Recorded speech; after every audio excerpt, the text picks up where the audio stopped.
Merci de nous rejoindre sur l'Intelligent TV dans le cadre de ce numéro de l'Intelligent Club. Présidentielle 2025, les figures émergentes peuvent-elles être une alternative? Poursuite contre le PDCI, Valérie Apo ne renonce pas. Enfin, Football Ligue 2, l'Africa Sport victime de malédiction. Vous avez le menu de l'émission de ce mardi. Tout de suite, on marque une pause et on revient pour le décryptage avec nos chroniqueurs.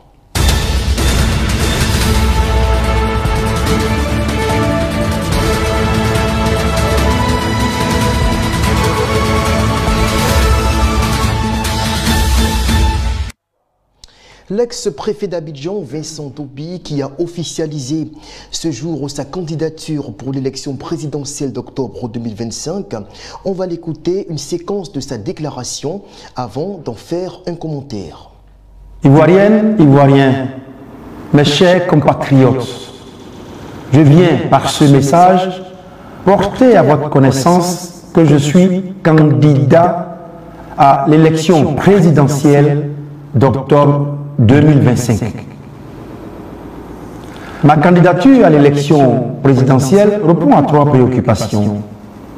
Premièrement, il nous faut apporter une perspective nouvelle et un nouveau mode de gestion à tous les compartiments de notre vie nationale en réponse aux défis nationaux et internationaux et aux problèmes de la jeunesse.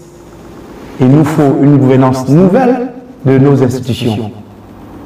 Deuxièmement, il est urgent aujourd'hui que la vie politique s'ouvre à tous les citoyens de ce pays et qu'elle ne soit pas réservée qu'à une petite caste de politiciens professionnels. Ne soyez plus spectateurs de votre vie et de la vie nationale. Avec nous, avec vous, soyez acteurs du présent et de l'avenir de notre pays. Ma candidature voudrait ouvrir une nouvelle page et encourager toutes les catégories sociales à participer à la vie politique et publique.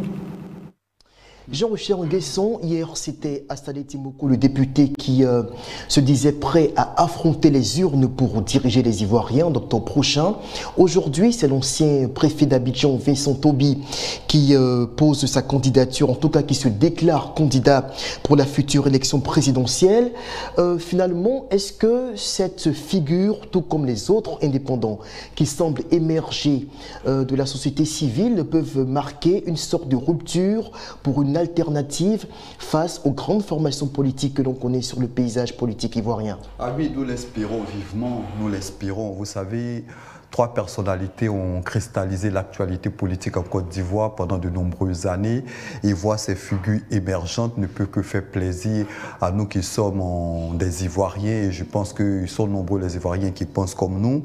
Et Tobi est une personnalité qui est réputée pour sa capacité de travail, qui a une certaine habilité à diriger. On l'a vu notamment à la préfecture d'Abidjan. Il est âgé de 55 ans. Je pense que c'est quelqu'un qui a fait toutes ses classes en Côte d'Ivoire, transfuge de l'université d'Abidjan où il a fait les lettres modernes. Ensuite, il rentre à l'ENA et il va sillonner le monde au Rwanda, en République démocratique du Congo, en Afrique du Sud où il va occuper de hautes responsabilités.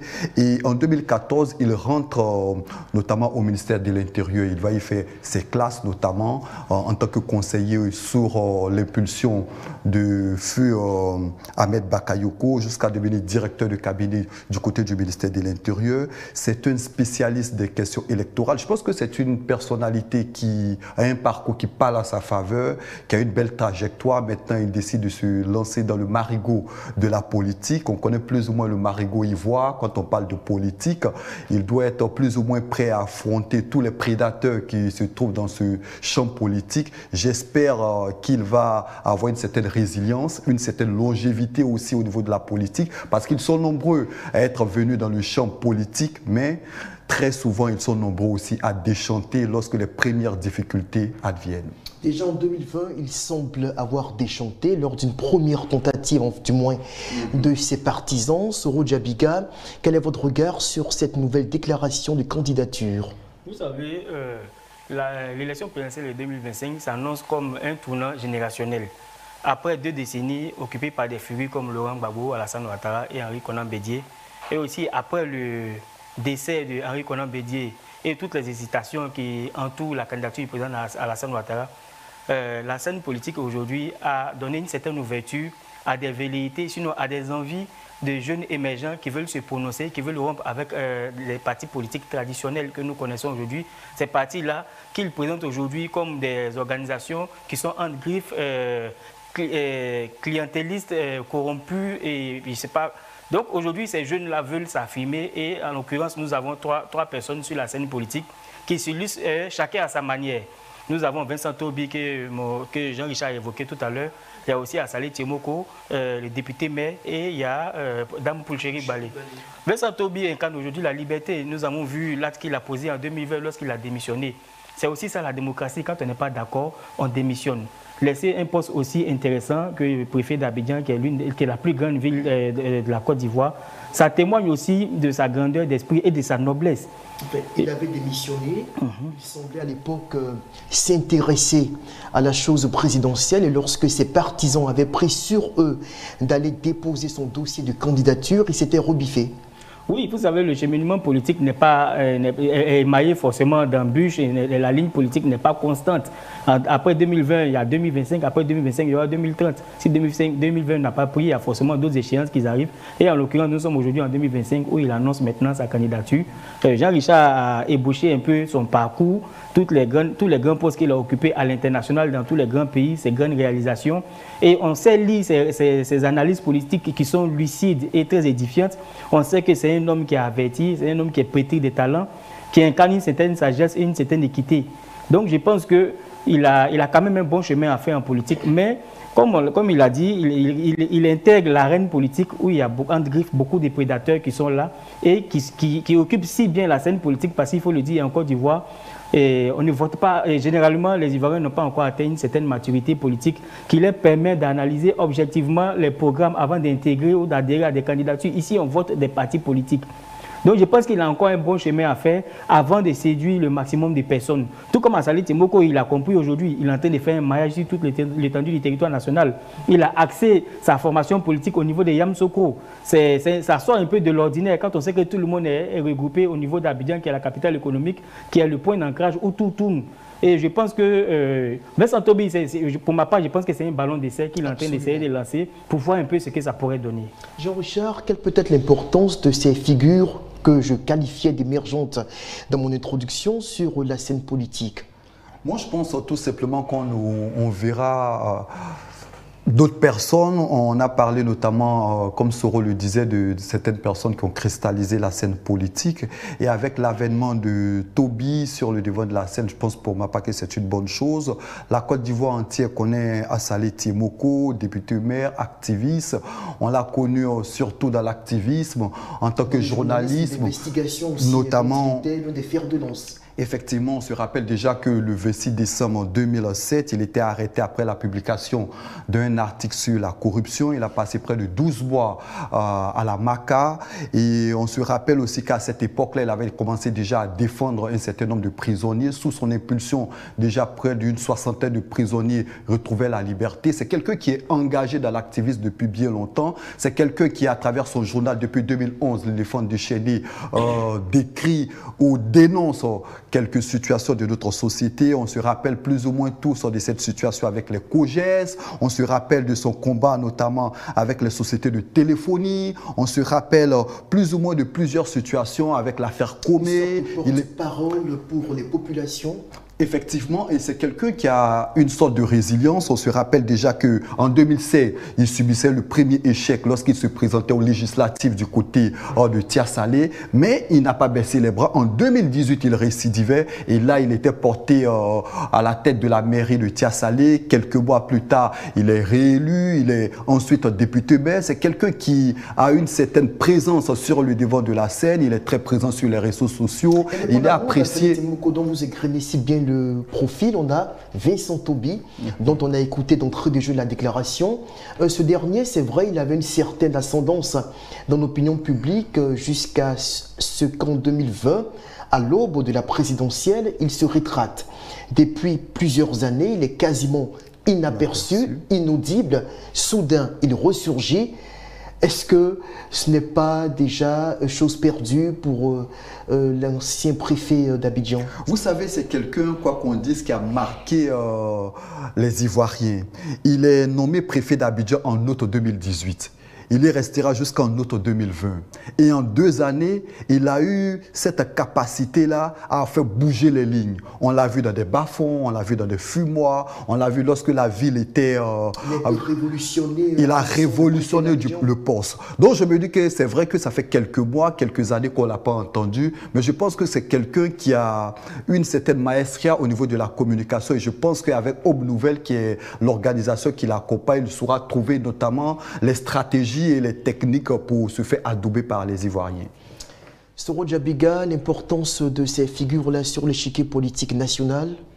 Ces figures, comme vous le dites, ces grands leaders pourront insuffler une nouvelle dynamique dans la scène politique, et ça va aussi instaurer un renouveau, une certaine redynamisation au niveau de la jeunesse. La scène politique en a besoin parce que traditionnellement, nous avons été longtemps animés par les 3 grands, comme on les appelle communément. Et aujourd'hui, avec l'avènement de ces grands leaders, qui chacun à sa manière arrive à impacter son auditoire ou son électorat, je pense que cette dynamique va attirer les jeunes de plus en plus à s'intéresser aussi. Parce qu'il faut le dire dans son intervention à l'annonce de sa candidature, Vincent Tobi a ébauché plusieurs éléments et il a évoqué 3 préoccupations. Il a parlé de la gestion. Le problème de gestion est très important dans la gouvernance. Nous dénonçons tout le temps la gestion de la dette, on dénonce les problèmes de corruption, tout ça. Vincent Tobi a évoqué ce problème-là. Il a parlé aussi de la jeunesse, le problème d'employabilité de la jeunesse, le problème d'inadéquation entre le marché de l'emploi et la formation. Il a parlé également de l'opacité de la chose politique, la façon dont la chose politique n'est pas démocratisée. Plusieurs jeunes, plusieurs personnes ne se reconnaissent pas dans la chose politique. Tout ça, il a parlé de tout ça. On sent qu'il veut désacraliser la chose, il veut vulgariser la chose pour faire comprendre aux gens que la chose politique, c'est l'affaire de tous, parce que c'est tout le monde qui participe pour pouvoir construire un État, pour pouvoir gérer un État. Il ne faut pas gérontocratiser la vie politique nationale. Il ne faut pas gérontocratiser la chose, il faut amener tout le monde à participer. Les jeunes, nous sommes majoritaires, les jeunes constituent plus de 17% de la population. Et il a dit, je pense que c'est important. Dame Pouchéry Balé, elle aussi, elle reste une figure marquante de la scène politique. Elle s'est illustrée notamment en 2020 en dénonçant le 3e mandat du président Alassane Ouattara. Quand il y a eu l'affaire des 49 soldats, elle s'est également fait remarquer qu'il y a une position qui a été fort contestée, qui lui a valu une peine de prison. Il y a aussi Assalé Timoko qui a construit sa notoriété sur la lutte contre la corruption, sur la lutte contre les détournements, les abus de pouvoir. Donc vous voyez que dans tous les cas, chacun de ces jeunes leaders-là, de ces champions arrive quand même à impacter chacun à sa manière. On a vu un peu la manière de communiquer de Vincent Tobi, qui a révolutionné la chose, comme tout à l'heure Jean-Richard l'a dit. Et il arrivait si bien, il arrivait à communiquer avec une telle maestria qu'on ne comprenait plus le poste de préfet qu'il occupait, parce que généralement les préfets sont hiérarchisés, ils sont très muets et ils occupent une fonction qui les amène à respecter une certaine ligne, une certaine hiérarchisation. Mais avec Vincent Tobi, on avait un retour sur tout ce qu'il faisait, on le voyait un peu partout. Dans le milieu syndical, a commencé, on a vu la mission qu'il avait menée, la réunion qu'il a tenue avec les chefs syndicats. C'était du jamais vu en Côte d'Ivoire. En 2020 aussi, on a vu les actions qu'il a menées et en démissionnant, il a montré qu'il n'est pas accroché à des intérêts, mais qu'il suit sa conviction. Très bien. Alors, sur le chapitre, posons-nous la question, Jean-Richard. Le terrain politique, on le sait, il est impitoyable en Côte d'Ivoire. Ça, c'est une certitude. Vincent Tobi, Assalé Timoko, Pouchéry Balé, d'autres figures également qui tentent de se positionner. Est-ce qu'elles ont la capacité de rivaliser avec les grands loups? Quand je parle des grands loups, je parle des grandes formations politiques, je parle du RHDP au pouvoir, je parle du PDC-RDA, je parle du PPACI, des formations qui véritablement ont du vécu et surtout sont de véritables machines électorales. Il sera très difficile pour ces différentes personnalités de se démarquer parce que quoi qu'on dise, quand on a l'appareil du RHDP, on a l'assurance d'être accompagné non seulement de façon structurelle, de façon infrastructurelle, de façon financière, alors que ces partis qui naissent là n'ont pas forcément les moyens nécessaires pour battre campagne quand on sait qu'une campagne électorale coûte énormément.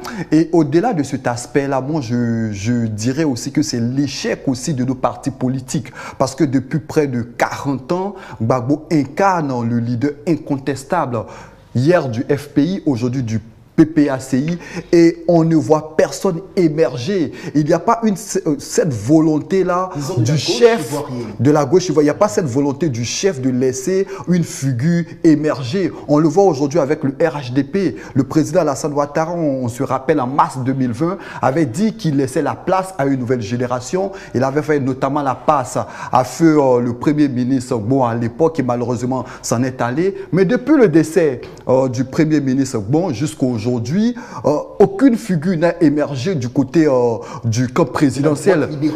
Et ça, moi, je pense que c'est aussi un échec, quoi qu'on dise, de nos partis politiques qui ne laissent pas les jeunes émerger. Et on l'a vu sous le président Henri Konan Bédié, père à son âme. On n'a pas vu quelqu'un émerger.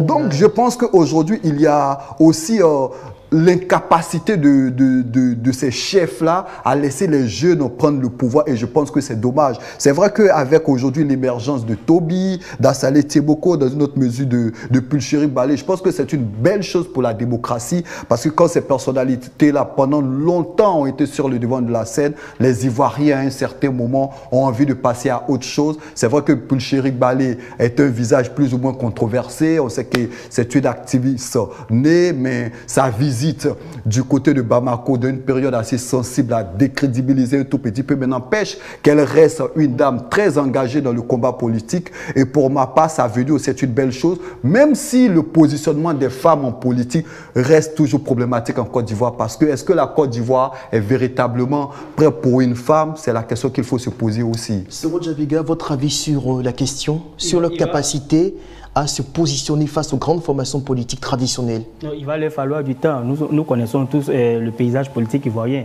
Nous savons que le Nord est fortement dominé par l'influence du RHDP. Le centre, notamment le V-Baoulé, est fortement dominé par le PDCI.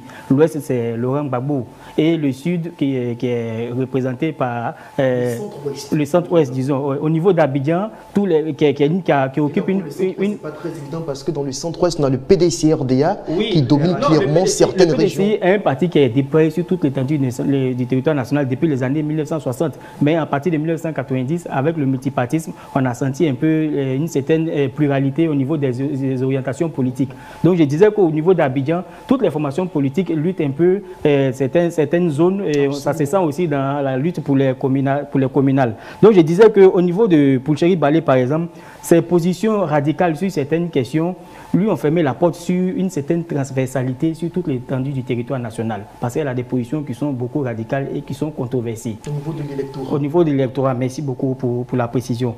Au niveau d'Assalé Tiemoko, c'est vrai qu'il a une base sociologique. Il a été élu, il est député, mais il a marqué sa position au niveau de Tia-Salé. Et aujourd'hui, il essaie de faire un maillage sur l'étendue. Et le fait de s'installer même au niveau de Yamsoko, déjà, c'est une ancrage qu'il est en train de construire là-bas. C'est très important. Par contre, Vincent Toby, on le dira, il est nouveau sur la scène politique, il a été absent pendant un moment. La politique, ce n'est pas les déclarations, ce n'est pas les analyses sur les réseaux sociaux. Il faut investir le terrain, il faut être présent, il faut être aux côtés des militants, il faut être aux côtés des bases. Donc je pense qu'ils sont encore très jeunes, mais il va leur falloir du temps pour pouvoir véritablement impacter et influencer toute la Côte d'Ivoire, pour pouvoir prétendre à diriger un temps soit peu le pays un jour. Parce que pour le moment, nous sommes fortement dominés par l'influence des trois grands partis politiques, qui sont le PDCI, le RHDP et le PPACI. Jeune, pas véritablement jeune, parce que Toby, quoi qu'on dise, il est âgé de 55 ans, Assalé Tiemoko a 50 ans et 52 ans. Et aujourd'hui, en Côte d'Ivoire, malheureusement, 50 ans en politique, c'est assez jeune, mais sous d'autres cieux, à 30 ans, on est président par moment. La contribution d'André Abi, les journalistes, et il a coutume d'intervenir dans le cadre de cette émission. Que pense-t-il de la question, de la possibilité de ces différentes figures de constituer une alternative pour l'électorat ivoirien? On va l'écouter. Alors, des figures émergentes comme Vincent Toby, Assalé Tiemoko ou encore Pulchéri Balé, bien sûr, ce sont des alternatives sur lesquelles il faudra forcément compter. Je dis forcément parce que je pense qu'après 30 années, après 3 décennies pratiquement de politique, d'arène politique marquée par ces figures emblématiques que nous connaissons, dont un, malheureusement, a tiré sa révérence, il va falloir vraiment à un moment penser à une nouvelle classe politique. Et cela, et là c'est vraiment mon idée, hein, c'est vraiment mon avis, et cela indépendamment même de certains partis politiques, de certains courants politiques.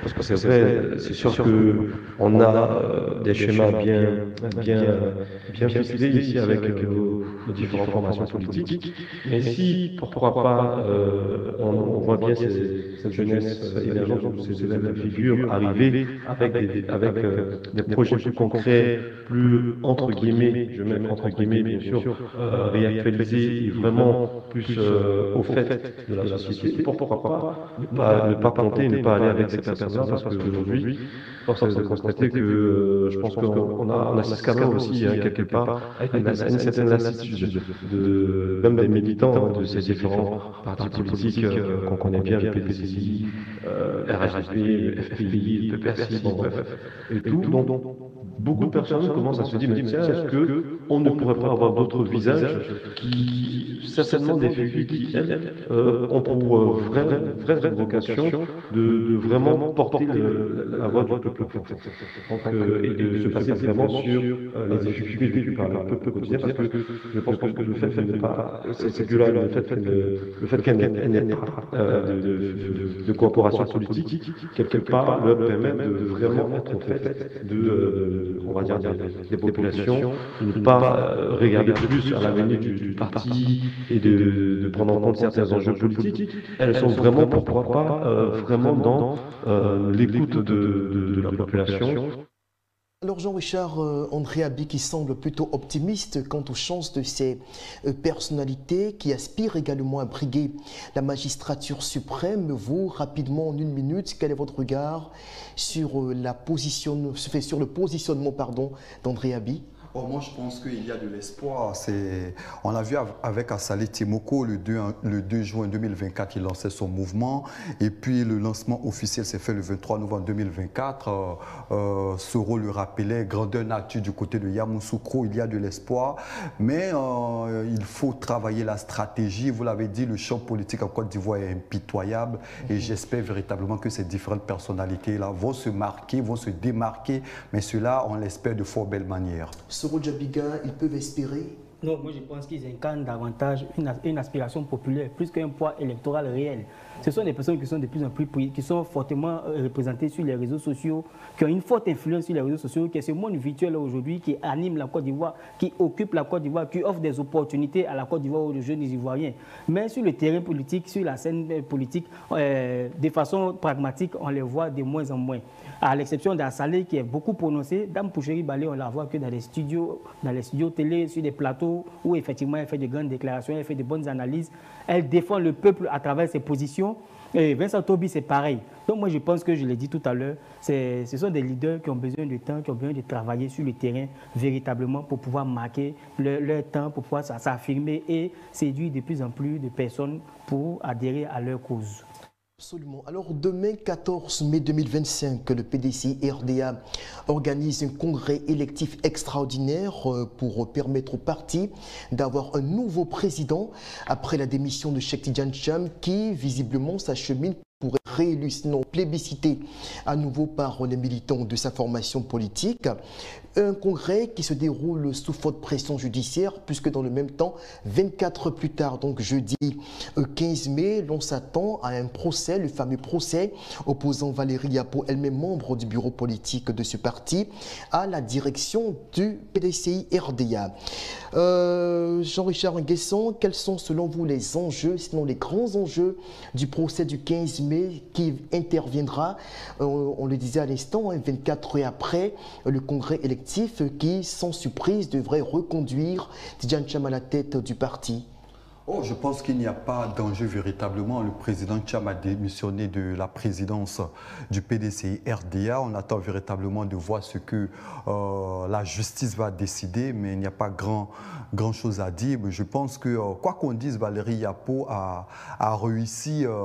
Certaines personnes au niveau du PDCI avaient estimé qu'elle n'avait pas de continence, qu'elle était, je ne vais pas employer l'expression, mais elle a une capacité de nuisance énorme. Quoi qu'on dise, elle réussit à déstabiliser le parti.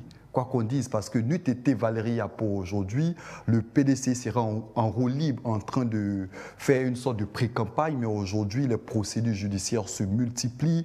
Le parti estime que... ne lâche pas la pression. ne lâche pas la pression. Il y a une cabale orchestrée, selon le parti, par certaines personnes, je ne sais pas qui. Les tentatives de déstabilisation se multiplient. Et Valérie Yapo, quoi qu'on dise aujourd'hui, nuit terriblement au PDC RDA. Et pour ma part, c'est fort dommage. Soro Djabega, le procès du 15 mai est une menace évidente sur le congrès électif qui se déroule demain. Non, le procès du 15 mai, pour ma part, n'est plus une menace. La bombe a été désamorcée. C'est juste une formalité. Toutes les parties vont se réunir, la juge va prononcer sa décision. Mais l'avocat de Dame Valérie Yapo estime tout de même qu'il y a une raison pour ce procès, à savoir la réintégration de sa cliente dans le bureau politique, puisqu'elle en avait été exclue, puis réadmise par une décision du président Cham qu'elle ne reconnaît finalement pas comme étant légitime à diriger le PDC-RDA. C'est cela finalement l'enjeu de ce procès après la démission du président. Vous savez, cette dernière sortie de l'avocat de Dame Valérie Yapo témoigne de ce que cette dernière est en train de s'amuser avec la destinée du parti. Je pèse mes mots, de toute l'histoire politique de la Côte d'Ivoire, aucun militant n'a autant exposé, n'a autant menacé son parti politique. Les attaques seraient venues de l'extérieur, on aurait pu comprendre qu'il s'agit de la scène politique, de l'arène politique, tout ça. Mais que ça vienne d'elle, quelqu'un qui a milité pendant près de 30 ans au sein du parti et trimballe aujourd'hui ce parti-là devant les instances juridiques, au point même de susciter une implosion, au point de freiner les actions du parti à quelques mois de l'élection. Je pense qu'elle est aujourd'hui une menace pour le parti. Et puis elle y va en fonction de ses fantaisies, il n'y a rien d'objectif là-dedans. Et moi j'ai dit que le congrès qui va se tenir dans quelques heures présente plusieurs enjeux.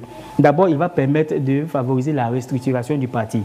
Il faut que le parti revoie ses instances afin d'éviter ce genre d'action. Nous avons vu ce soir les déclarations d'un individu. Voilà, on va revenir. Donc je pense que le PDC a besoin de se restructurer pour pouvoir éviter toutes ces situations-là. Parce qu'il ne faut pas donner l'occasion à n'importe qui, quand il n'est pas content ou quand il est rassasié, de poser des actions qui viennent perturber, qui viennent troubler la ligne du parti. Tous les partis aujourd'hui ont un calendrier à respecter. Tous ces événements malencontreux ont perturbé le PDCI dans le processus de contentieux électoral qui n'a même pas pu relever les axes de revendication qu'il a toujours souligné avant la période du contentieux parce qu'il était distrait par toutes les assignations en justice que nous avons vues. Et c'est bien dommage, c'est bien fort dommage. Donc je disais que ce congrès présente plusieurs enjeux. Il y a d'abord la restructuration du parti, mais ça va permettre aussi à toutes les bases du PDCI de se réunifier, de se cristalliser autour d'un idéal, qui est la préservation de cet héritage-là qui a été laissé par le père fondateur de la Côte d'Ivoire. Ça va permettre aussi de réaffirmer le leadership du président Tidjane Thiam parce qu'il n'y a rien à dire, il sera fortement réélu encore, peut-être avec un taux plus élevé que ce que nous avons vu au dernier congrès. En 2023. Alors, on a Henri Joël Kouadio, il est le président de la JPDC universitaire et scolaire qui s'est prononcé sur le sujet. Le PDC RDA aborde-t-il ce congrès dans la sérénité malgré les pressions judiciaires? C'est la question que nous lui avons posée et voici sa réponse. Bon, comme on le dit, et nos avocats le disent, et comme notre président le dit tous les jours, tant que nous n'avons pas dépassé le cap d'octobre 2025 où le PDC RDA a tenu, nous allons subir toutes sortes de manigances visant à affaiblir notre formation politique qui aujourd'hui fait rêver les Ivoiriens. Nous partons demain avec détermination, avec conviction. Nous partons encore réaffirmer devant la communauté internationale, nationale, que le PDC RDA se met en bloc derrière son président, qui est le président Tidjane Thiam. C'est notre candidat. Demain, nous allons encore le lier à la tête de notre parti et nous allons continuer les actions visant à nous donner le pouvoir en octobre 2010. C'est tout ce que je peux dire pour l'instant. Sinon, pour ce qui concerne les menaces judiciaires, ce sont des cabales que nous allons vivre jusqu'à ce que nous arrivons en octobre 2025 pour que le président Thiam soit élu. Et pour vous dire, ce que nous subissons n'est pas une menace judiciaire, c'est une cabale politique et qui se manifeste à travers la manipulation de l'appareil judiciaire ivoirien. Voilà. c'est une sorte d'expression de la peur d'affronter le candidat aujourd'hui qui donne espoir aux Ivoiriens. C'est comme ça que nous devons comprendre les choses. Le président Tidjane Thiam fait peur à son adversaire. Donc l'adversaire utilise l'appareil judiciaire pour affaiblir l'élan du président Tidjane Thiam. Le timing un peu hâté, précipité de ce congrès électif. On estime que seulement 48 heures à peine après la démission annoncée de Cheikh Tidjane Thiam, on organise un bureau politique et on fixe la date d'un nouveau congrès électif pour ce mercredi 14 mai. Tout le monde en est surpris. Le PDC, une fois de plus, vient de créer une grosse surprise, un pavé dans la mare. Jean-Richard Nguesson, qu'est-ce que vous pensez justement de cette lecture que certains ont de ce congrès qui est organisé de façon, il faut le dire, assez serrée dans le temps? Vous savez, dans chaque parti politique, on essaie de dérouler sa stratégie, quoi qu'on dise. Vous savez, au niveau du PDC RDA, depuis quelques semaines, depuis quelques mois même, on a présenté le président Tidjane Thiam comme étant celui qui va défendre les couleurs du parti aux élections présidentielles d'octobre 2025. Et le parti reste, pour ma part, dans cette logique et dans cette dynamique. Et ils ne veulent pas perdre de vue l'essentiel. Et l'essentiel pour eux, c'est le positionnement de Tidjane Thiam. Et ils veulent montrer, notamment à la justice, comme le disait tout à l'heure l'un des responsables du PDC qu'on a écouté, ils estiment qu'il y a une cabale judiciaire contre le parti. Ils estiment que depuis 2 ans, les procédures se multiplient. Et quoi qu'on dise aujourd'hui, le PDC est à la croisée des chemins. Et je pense qu'ils veulent se remettre en selle, repositionner le président Thiam pour montrer que le parti reste soudé derrière lui. Certaines personnes parleront de timing, mais je pense qu'au niveau du PDCI RDA, c'est une stratégie pour montrer qu'on est derrière, vaille que vaille, derrière M. Tidjane Thiam. Soro Djabiga, il y a un schéma auquel beaucoup ne pensent pas. Figurons-nous qu'après une action judiciaire, M. Thiam soit encore débouté et qu'on puisse encore attaquer son élection à la tête du parti en tant que candidat à la présidentielle. Est-ce qu'il ne pourrait pas sortir ou bien se désister en tant que candidat du parti? Le parti ne présenterait pas de candidat pour octobre 2025. Lui pourrait aller en indépendant puisqu'il est désormais exclusivement ivoirien et le parti se rangerait derrière sa candidature. Le PDCI que je connais, le PDCI de Félix Houphouët-Boigny, de Henri Konan Bédié, ne saurait accepter une telle forfaiture. Le PDCI est formel, son plan A, son plan B jusqu'à Z, c'est Tidjane Thiam. Le PDCI n'adhérera pas à cela, n'acceptera pas cette atteinte à la démocratie et à ses droits fondamentaux. Le PDCI est formel là-dessus. Et Tidjane Thiam, dans son annonce... Mais déjà, certains évoquent le fait que Tidjane Thiam, certes, il a été membre du bureau politique depuis les années 1990, mais on l'accuse de ne pas avoir été ivoirien jusqu'en mars 2025. Oui. Sur ce fait-là, d'aucuns prépareraient déjà, d'après ce qui se sursure, des tentatives d'attaque encore de son élection en tant que candidat du parti pour l'élection de 2025. À partir de là, est-ce qu'il n'y a pas une autre stratégie que certains pontes du parti pourraient mettre en place pour matérialiser le soutien du PDC-RDA à cette personnalité? Non, comme qui dirait, vous savez, tous les partis se gèrent de façon physique et de façon métaphysique. Ce que j'appelle la métaphysique, ce sont les lobbying qui se font et qui ne sont pas visibles. C'est tout ce qui explique la présence de Tidjane Thiam à l'extérieur du pays. Et ça s'impose à lui. Tout à l'heure, vous avez évoqué le timing que nous avons observé après sa démission et l'annonce du Congrès. Mais ça s'est imposé au PDCI. Le PDCI n'a jamais voulu vivre ces situations. Nous savons que nous sommes dans une arène politique et les coups, on en va toujours les recevoir. Mais ce qui est important, ce qui compte, c'est la capacité de réaction que nous avons vis-à-vis de ces actions en rencontre de notre position ou de notre prestige. Donc, je pense que le PDCI va forcément faire l'objet de plusieurs attaques encore après ce congrès. Et ça, c'est clair. Mais la mesure que le PDCI a prise après l'annonce de la démission de Tidjane Thiam, c'est une mesure de contournement pour pouvoir éviter effectivement tout ce que vous avez évoqué tout à l'heure. Ils ont dit qu'il n'était pas ivoirien au moment où il posait sa candidature pour être président du parti. Mais il y a eu un double jeu qui s'est fait tout à l'heure. C'est que le PDCI a pour annoncer la démission de Tidjane Thiam, qui n'est pas président pour l'instant. Le parti est géré par le doyen des vice-présidents. On convoque un congrès. Il est réélu. Là, il est ivoirien. Il bénéficie pleinement de la nationalité à 100%. Sauf que dans les clauses d'élection pour le candidat, il est clairement fixé qu'il faut être membre du bureau politique depuis au moins 10 ans. Si ces détracteurs estiment que cela fait seulement quelques mois, enfin qu'il a siégé au bureau politique en tant que non-ivoirien, donc il pourrait soulever l'argument selon lequel Thiam n'était pas ivoirien pendant qu'il siégeait au bureau politique. Vous savez, il n'y a pas de discontinuité dans sa présence au niveau du bureau politique. Vous savez, les tests, autant ils ont cette capacité, ils ont cette malice-là de pouvoir malmener les tests pour pouvoir les interpréter en leur faveur, autant aussi les tests sont réels et ils défendent, ils corroborent la position de Tidjane Thiam. Il y a plusieurs éléments qui permettent de notifier la présence d'un membre du bureau politique ou de présenter aussi son absence au niveau du bureau politique. Soit la personne est décédée, soit la personne démissionne, ou encore où la personne est en incapacité de militer. Tidjane Thiam ne s'est jamais inscrit parmi ces cas-là. Donc il n'y a aucune raison qu'on puisse le retirer du bureau politique. Vous savez, les tests sont bizarres. Hein. Souvent, autant ils consolident la position, autant ils protègent la structure, autant aussi ces tests exposent souvent la structure dans certaines situations. Tidjane Thiam n'a jamais démissionné du bureau politique ou encore du PDCI. Il n'est pas en incapacité de fonctionner. Il bénéficie de toutes ses capacités. Donc je pense que Tidjane Thiam a toujours été, depuis 1996 jusqu'à maintenant, membre du bureau politique du PDCI. On ne peut pas lui reprocher cela. Donc il sera réélu et là, il bénéficiera de tous ses droits. Là, maintenant, la prochaine bataille qui restera, ce sera maintenant son éligibilité. Parce qu'on a encore, à l'instant de quelques années en arrière, on a encore le temps devant nous. Parce que je me rappelle très bien qu'en 2022, on a fait la RLE pendant le mois de juin.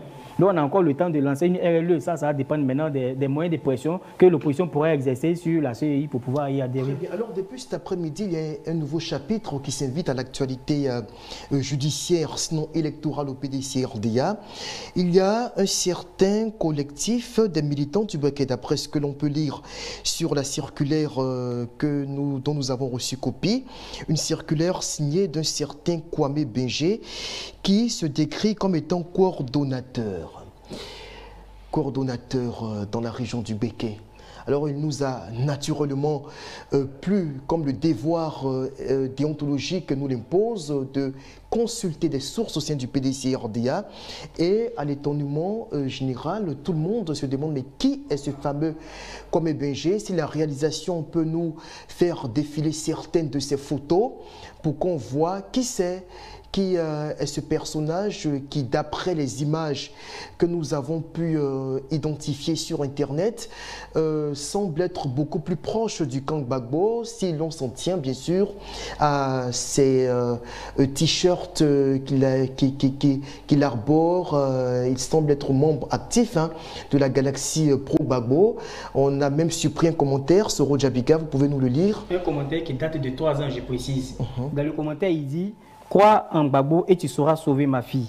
Alors, et il dit encore de son engagement pour le président Gbagbo. Mais bien entendu, et malheureusement, cette image qu'il a trahi déjà, qui a affiché son imposture, porte atteinte à l'honorabilité. Bon, il est trop tôt pour dire qu'il fait de l'imposture. Toujours est-il que les membres de la délégation du Béquet que nous avons pu interroger... Assumer mes propos. Moi, je le dis toujours, l'un des corollaires de la démocratie, c'est aussi le sens des responsabilités. Voilà. Moi j'assume. Il a été trahi par ces images-là, qui le présentent avec un t-shirt à l'effigie de Laurent Gbagbo. Des t-shirts. Et là, je vois des commentaires qui datent de 3 ans, dans lesquels il incite des gens à croire en Laurent Gbagbo, dans lesquels il déifie Laurent Gbagbo. Et il ajoute dessus: sois béni mon frère.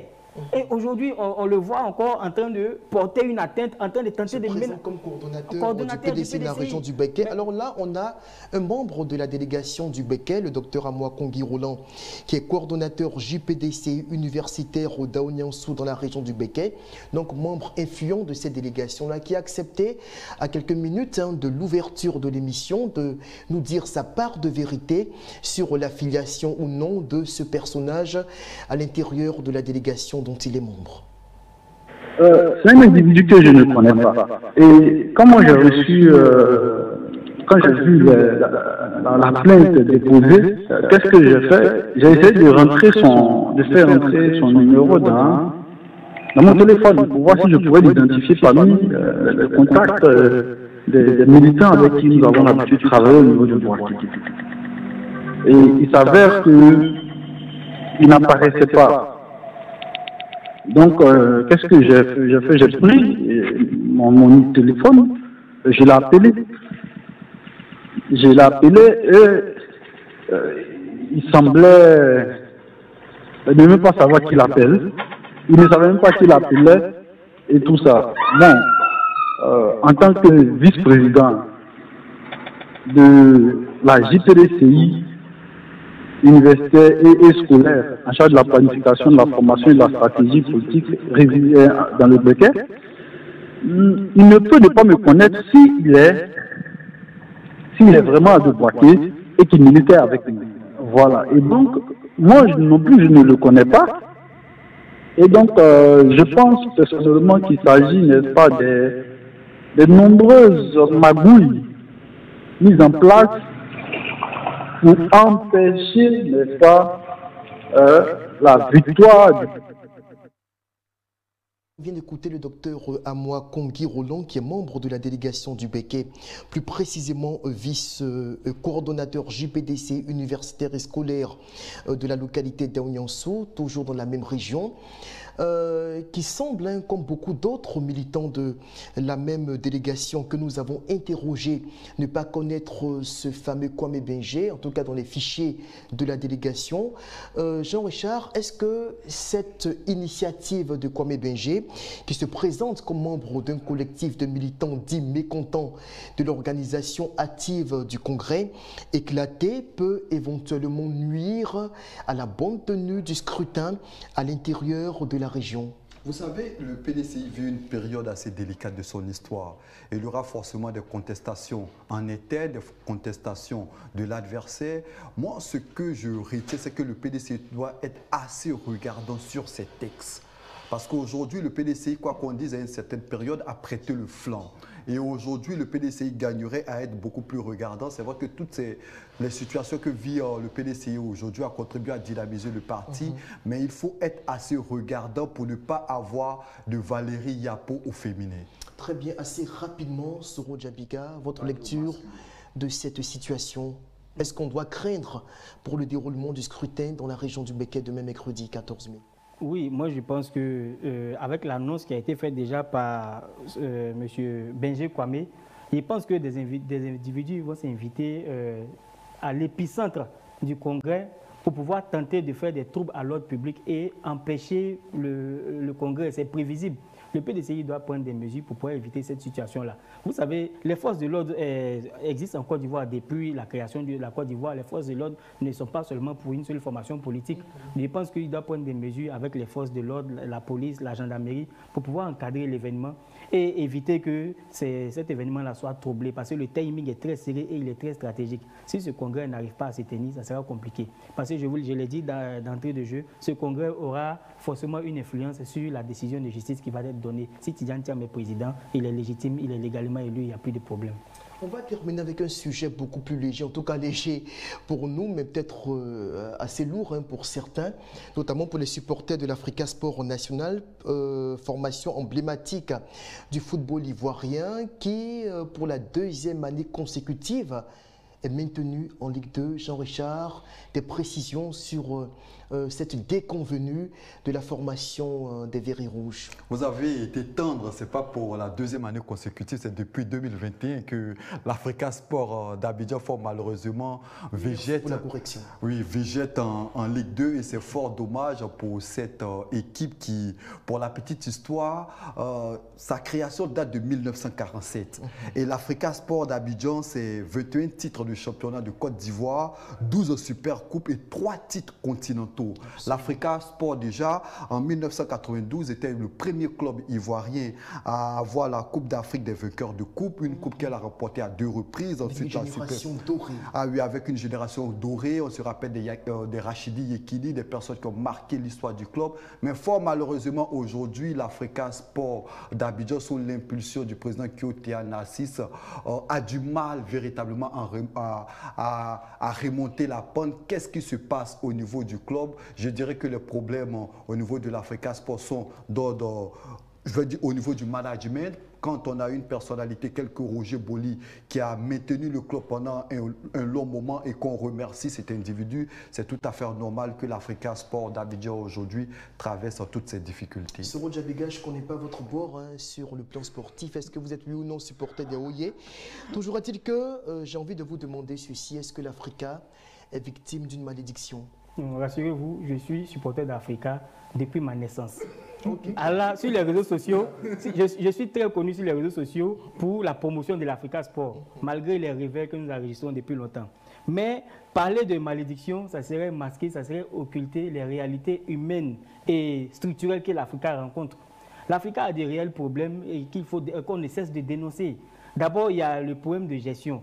Il y a la transparence dans la gestion financière. Il y a le manque de stratégie, de politique sportive. Il y a aussi le problème des clans, des combats, des leadership internes au niveau des instances dirigeantes. Il y a tous ces problèmes-là qui minent l'évolution de l'Africa. Il faudrait que les dirigeants actuels de l'Africa comprennent qu'ils n'ont pas été à la hauteur, qu'ils n'ont pas été en mesure de pouvoir porter ce parti où tout le monde le voulait.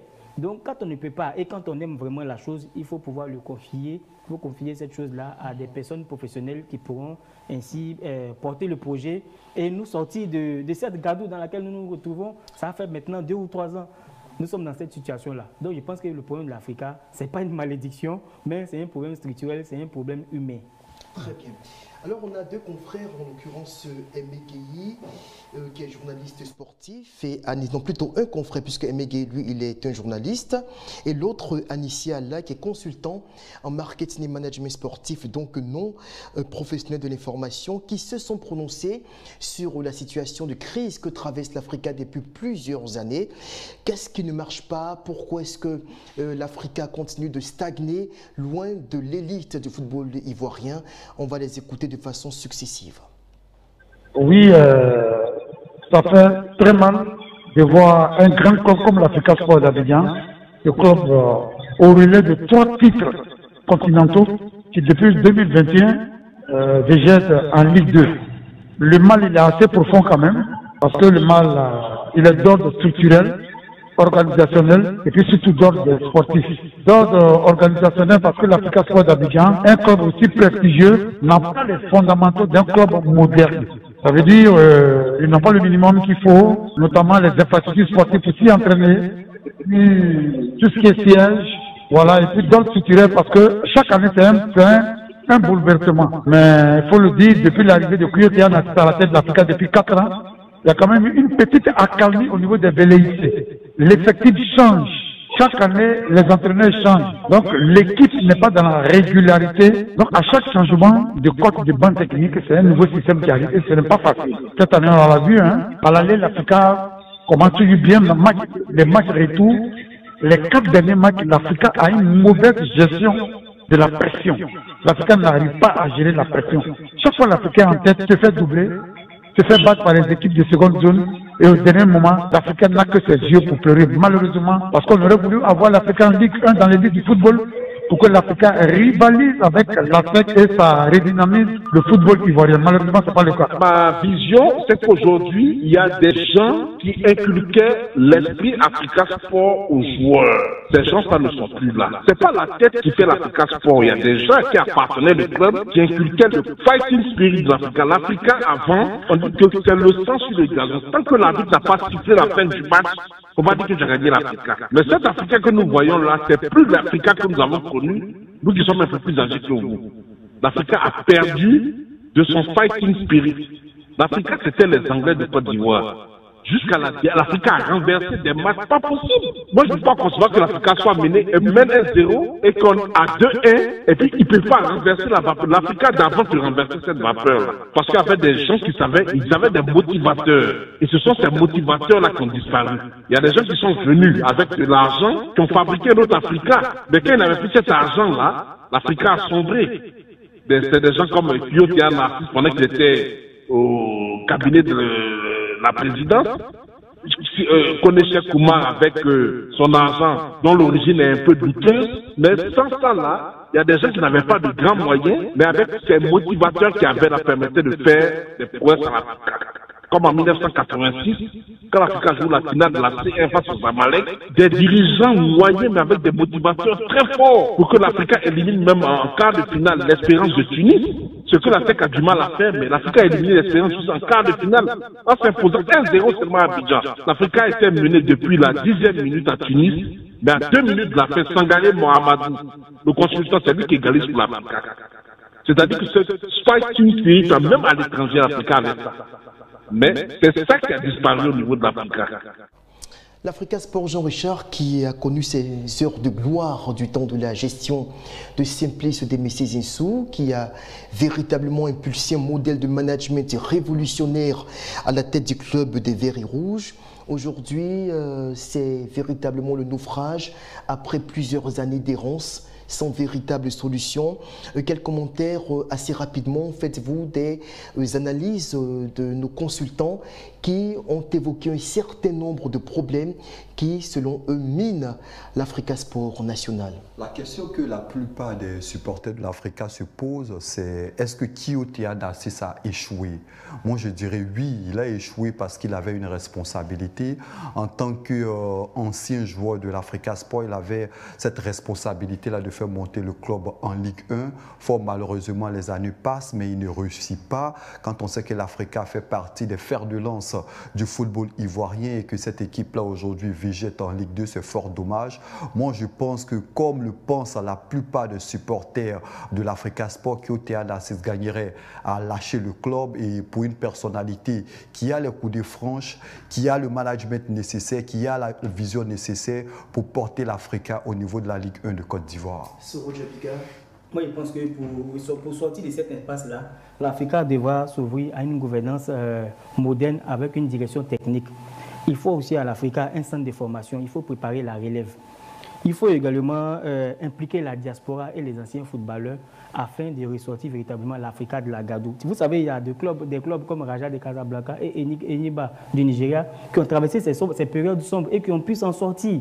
Mais voilà les solutions. J'ai fait des recherches et ce sont ces solutions-là qui ont permis à ces clubs de ressortir des périodes sombres qu'ils ont connues. Donc je pense que voilà, ces éléments que nous avons évoqués sur ce plateau-là, si l'Africa essaie d'intégrer ces éléments-là, je pense que nous allons aller loin. Il faut mettre les égos de côté. Parce qu'il y a un problème d'égo aussi au niveau de l'Africa. Chacun se dit qu'il peut, chacun se dit que c'est lui qui a le meilleur profil pour pouvoir diriger le club. Soro Djabiga, Jean-Richard Nguesson, merci de votre perspicacité qui nous a permis justement de décrypter ces différents sujets d'actualité au menu de cette émission. C'est terminé pour l'Intelligent Club de ce mardi. On va se dire au revoir et se retrouver demain. D'ici là, portez-vous bien et restez fidèles à l'Intelligent TV.